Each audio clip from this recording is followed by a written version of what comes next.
Hey guys, welcome back to the channel. Today we have another shop talk video.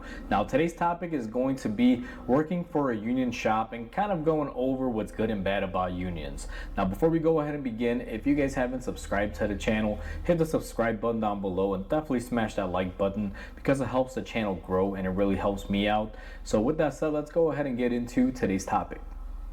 So right off the bat guys, what is a union shop? Or what is a union in the automotive world? So basically the union is a team of people that are on the behalf of mechanics, and they basically do negotiations as far as hourly pay, medical benefits, and certain guidelines that dealerships or shops must follow to be within good terms for the workforce. So think of them as a team of people working and fighting for your rights in the given field that you have chosen, like automotive.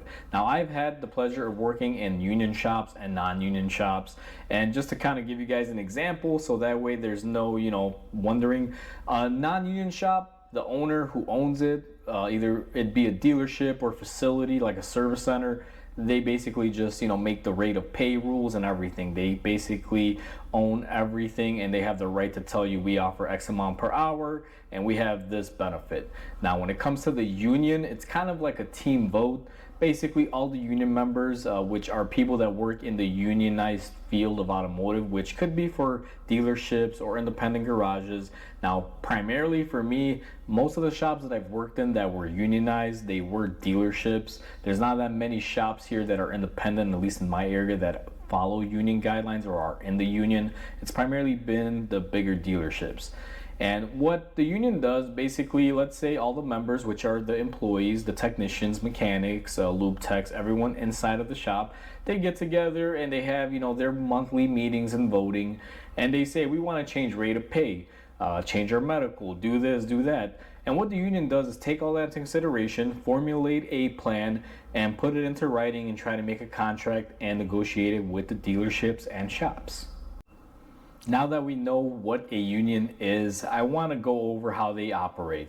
So the union, like I mentioned earlier, will fight on the behalf of you, and they'll have a contract with said repair centers or dealerships that says the employees have to move up in positions within X amount of time.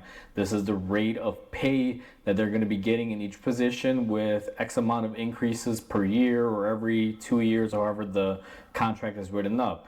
They also have things that state they're going to get this medical coverage and this, and they're guaranteed X amount of hours per week, and vice versa. Basically all the benefits and everything. Now when I started working at the union dealership that I was at, I believe there was a 30-day probationary period that I had to wait, and then after the first month I was inside the union. I was accepted as a member, because there's always some sort of probationary or probation period.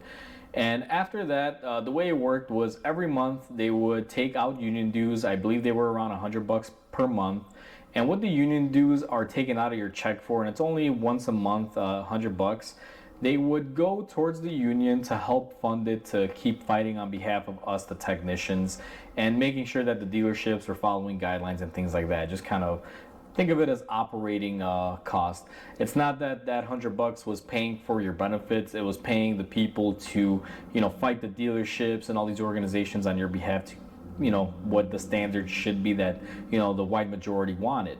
And that's what the union dues were.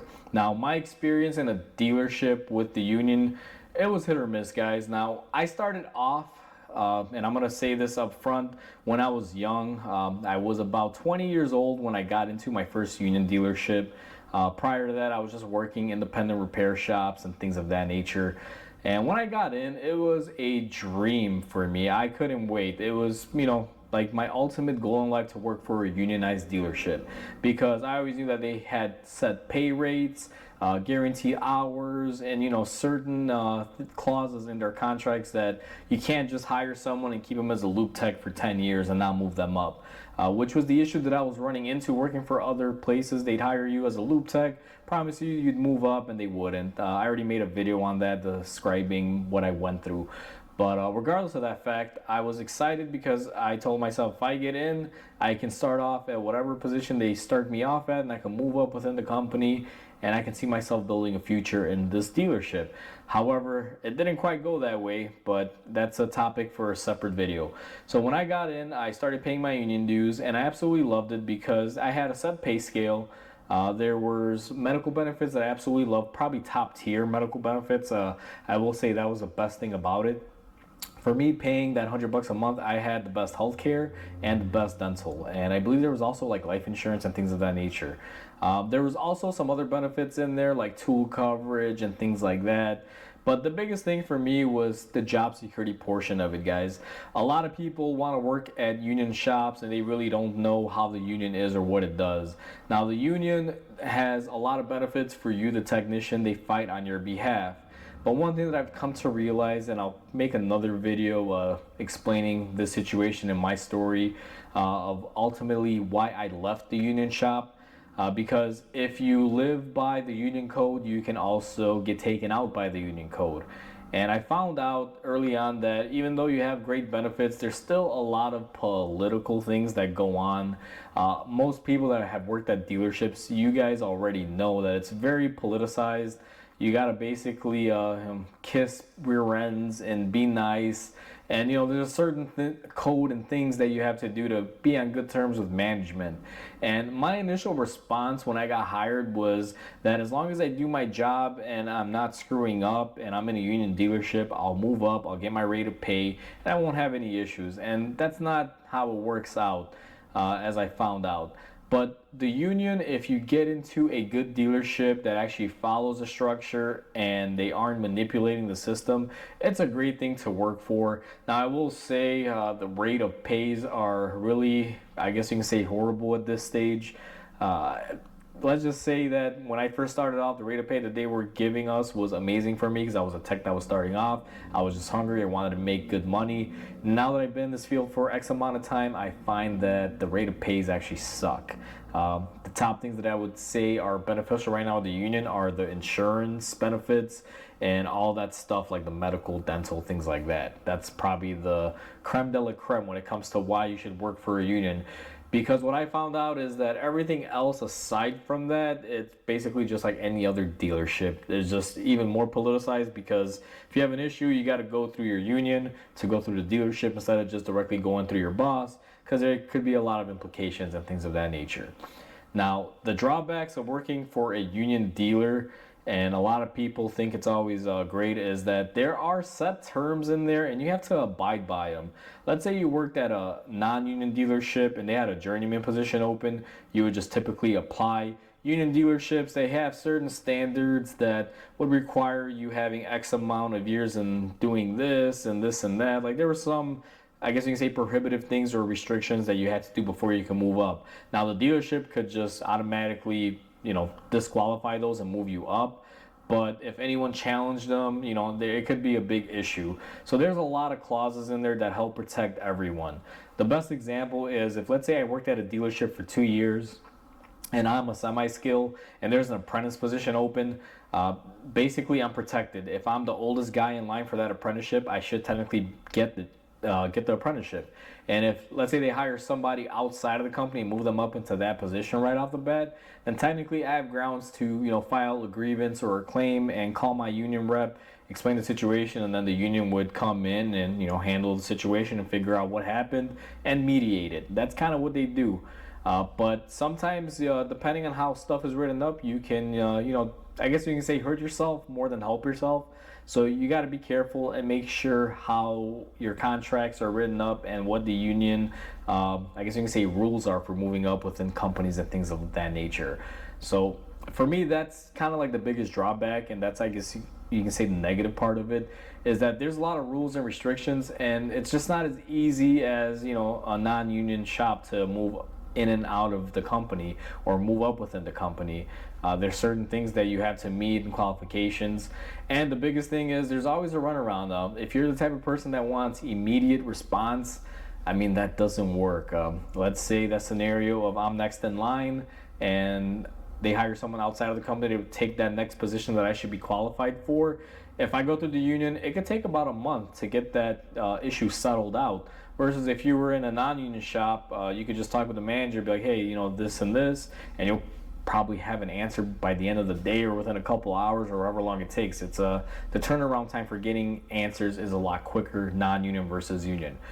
But aside from that, guys, I mean, overall, the union is there to protect you and make sure that you're not taken advantage of. Now, it'll come into question because I'm sure there's going to be a lot of you that are going to have something to say about this in the comment section. And all I can say is I'm not against them, but I'm not really with them, because I've had a situation while I was working at that union dealership, and I'm going to make a separate video regarding my experience with that.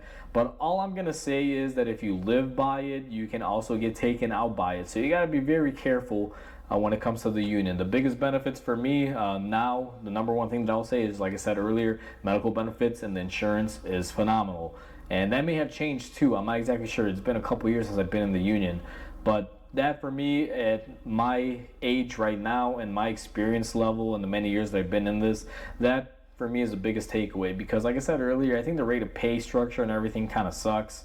And you know, lately there have been union talks and negotiations here. I think they were set to strike a couple years back, and it's just a whole big thing. That's the other thing with unions. If the contract isn't met, you're basically out of a job, and you can either, you know, go to work and get hated on by your fellow coworkers and union reps, or you can, you know, choose to protest, and you're just going to wind up losing money, possibly even losing your job. It all really depends. Even though there's protection set into place, there can be issues. I remember there was a strikeout from the dealerships here in Illinois, and most of the union mechanics struck out. They weren't going to work. They were protesting. And if I recall, the dealerships just hired non-union mechanics to fill in the gap while the contract terms were basically met. So the dealership technically never really stopped working. They just either outsourced or hired outside mechanics to come in and take care of work while other people were protesting for their right to get, you know, X amount of pay or whatever the benefit was that they were trying to get. So to leave you with a takeaway, unions are good and bad. I'm not going to say that a union shop is better than a non-union shop, because sometimes you could get a lot more from a non-union place. I know a lot of owners, just not to be under the strict control and rule of the union and be, you know, under a magnifying glass 24/7, they will offer pretty much equal benefits as the union scale is, if not better benefits, just to keep their workers happy and keep them from wanting to go union. Because the whole union thing can come to a shop if the employees that are working there vote that they want to do it and there's a certain percentage, then that shop pretty much must be unionized or at least be considered for it. So most shop owners are really happy to pay union scale and the same benefits, if not even better benefits and pay than what the union would give you, just to keep the union out of their shops. And me being a shop owner, I can definitely attest to this. Now, I don't have any employees, it's just me. I do everything around here. But if I did have employees and I had a bigger shop and all that, I think the last thing I would want to do is have somebody breathing down my neck as a business owner, telling me what I had to do in my own shop that I worked hard to achieve and get. And you know, it just sucks at the end of the day having someone breathe down your neck. So I can definitely agree why people, at least shop owners or dealership owners, would not want the union on their back, because sometimes it's a hassle and they're not always out there to help you 24/7, guys. Sometimes, like I said, if you live by it, you can get taken out by it. So that covers this video. I just want to kind of highlight these things and go over it, because I made a video recently where someone was asking me about union versus non-union. I thought I'd just, you know, touch base with this video and give you guys a little bit of my experience on it. So hopefully you guys enjoyed this video. Please comment, like, and subscribe, because it definitely helps the channel grow. Hope you guys have a wonderful day, and I'll catch you guys on the next video.